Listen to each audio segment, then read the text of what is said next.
Navigating romance as a single dad was tricky enough without a $200 million fortune. Ethan Carter had discovered through tough lessons that revealing his role as CEO of Carter Innovations on initial dates often sparked connections tied to his wealth, not his soul. So when his sister urged him to meet her friend's co-worker Olivia, he opted for a fresh tactic.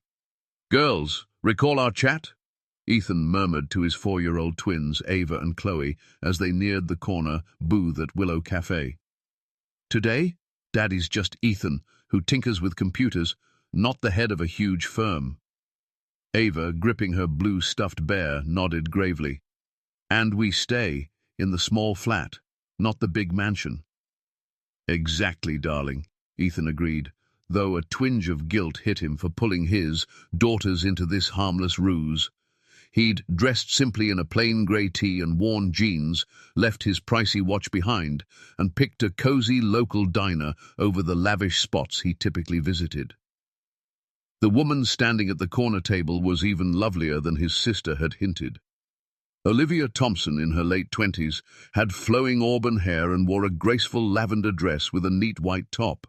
She exuded poise and professionalism, the sort of woman who often lost interest once she learned he came with 2 young kids and a hectic life. "You must be Ethan," Olivia said with a bright smile that instantly eased his nerves. "And these must be the wonderful Ava and Chloe I've heard so much about." Ethan was struck by how naturally she spoke to his girls, crouching to their level rather than offering the stiff, adult-only greetings he usually faced. "I'm Ava," declared the twin in the yellow dress, holding up her bear. "This is Teddy, and that's Chloe." "Hello, Ava and Teddy," Olivia replied earnestly. "And hi, Chloe. I'm thrilled to meet all 3 of you." As they settled into the booth, Ethan was impressed by how effortlessly Olivia bonded with his daughters.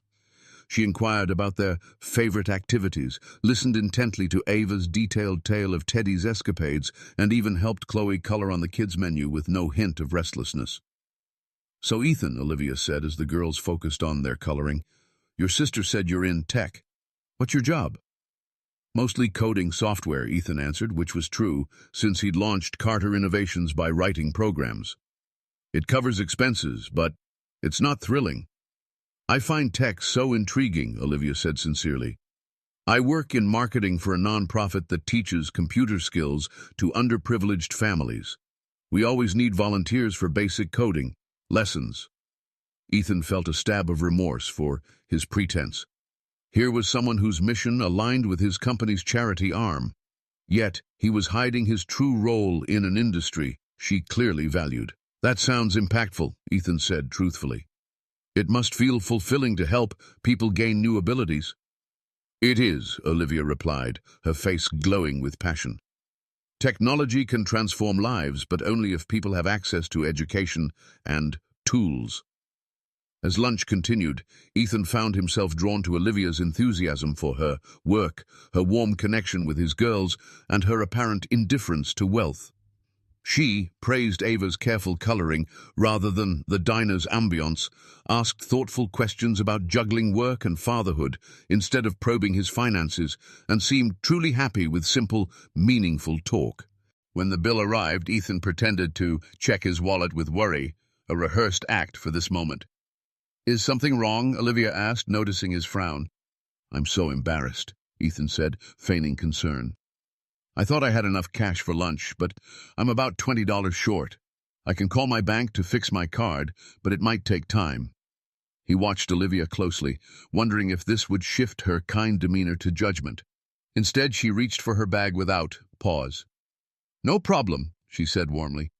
"I've got lunch today." "I can't let you cover our first date," Ethan protested, though her generosity warmed his heart. "Why not?" Olivia smiled. "Ethan, you're a single dad, raising 2 lovely girls while working hard. The least I can do is treat people I'm enjoying time with." "But I wanted this to be my treat," Ethan insisted, touched by her kindness. "There'll be other treats," Olivia said confidently, then paused. "I mean, if you'd like there to be, I'd love to see you again." Ethan felt a warmth in his chest. Most women he'd dated were deterred by his kids or saw them as hurdles. Olivia seemed to embrace Ava, and Chloe as part of knowing him, not as complications. "I'd love that too," Ethan said, his voice full of sincerity. Over the next weeks, Ethan kept up his ruse while falling deeply for a woman who packed picnic meals instead of expecting fancy dinners, brought puzzles for the girls instead of gifts for him, and never asked about his home, car, or finances. "Daddy," Ava said one night as he tucked her in, "why don't we tell Miss Olivia about our real house?" Ethan felt the burden of his lie growing heavier. "It's complicated, sweetie. Sometimes adults wait to share big things until they're sure." "But Miss Olivia is kind," Chloe added from her bed. "She gives us puzzles and plays with us. I think she'd like our real house too." Ethan realized his girls, in their innocent wisdom, had pinpointed his mistake. Olivia had shown her genuine nature repeatedly, and continuing the lie felt like betraying her trust. The next day, Ethan made a bold choice that both scared and thrilled him. He invited Olivia to dinner, not at another simple eatery, but at his true home, a grand estate in the hills that revealed his wealth. "I have something to tell you," Ethan said, as Olivia arrived at the towering gates, her face shifting from surprise to realization as she saw the mansion. "You're not really a struggling coder, are you?" Olivia asked softly. "I'm the CEO of Carter Innovations," Ethan confessed, guiding her into the ornate entryway. "I hid it because I wanted to know if you'd care for me and the girls for who we are, not what we own." Olivia was silent for a moment, absorbing the truth. "Ethan, I get why you felt the need to test me, but what made you think I'd care about your wealth?" "Experience," Ethan said honestly. "Too many relationships ended when women realized dating me meant sharing time with Ava and Chloe, or began only because they knew my fortune." "And what did your test show about me?" Olivia asked. "That you're the woman I hoped for," Ethan replied. "Someone who values people over possessions, who loves my girls for themselves, who'd pay for lunch without a second thought." Olivia smiled, though Ethan could see she was still processing his lie. "Ethan, I fell for a single dad who works hard for his kids and adores them. Your wealth doesn't change that." "And the fact that I lied?" Ethan asked, needing to know if he'd broken something vital.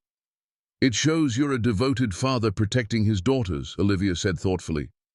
"But Ethan, if we're to build something real, it must be rooted in truth from now on." 6 months later, as Ethan and Olivia announced their engagement at a Carter Innovations charity gala focused on tech, education for underserved communities, Ethan reflected on how his view of love had shifted.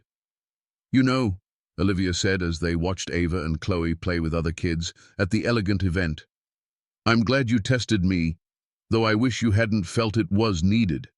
"Why?" Ethan asked.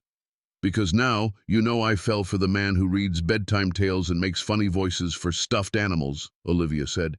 "The CEO part is just your job. The father part is who you are." As they danced with their daughters, giggling and spinning nearby, Ethan realized the true test wasn't whether Olivia would cover lunch, but whether she'd embrace a ready-made family with all its joys and challenges. She had passed that test every day since they met,